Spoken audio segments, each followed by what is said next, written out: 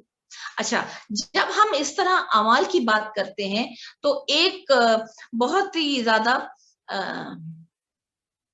لطیف نقطہ جسے کہتے ہیں نا, اور وہ لطیف نقطہ یہ ہے کہ واجبات کی جب بات ہو تو واجبات میں کوئی کمپرومائز نہیں کیا جاتا. جیسے ہمیں ہمارے ائمہ کی احادیث ملا کرتی ہے کہ اگر تمہارا رغبت عبادت میں جب تک ہے اس وقت تک کرو, وہی عبادت تمہیں بہت بلندی پر لے جائے گی. بے شک 2 رکعت نماز ہو اگر بہت حضور قلب سے, تو یہ جو 2 رکعت نماز کی گفتگو ہو رہی ہے یہ واجب نماز نہیں ہے. واجب نماز تو تمہیں پڑھنا ہے چاہے تمہیں اچھی لگے, رغبت ہو نہ ہو. واجب نماز میں اگر خشوع و خضوع اور رغبت ہوتی تو یہ نور اللہ نور, یہ قبولیت کی دلیل ہے. لیکن اگر دل نہیں ہے پڑھنے تو کیا کریں, ایسے ہی بیٹھ کے اللہ کو یاد کر لیں, چھوڑو اللہ کو تو یاد کرو نہیں. یہ جملے جو ہیں یہ بالکل بھی شریعت کے خلاف جملے.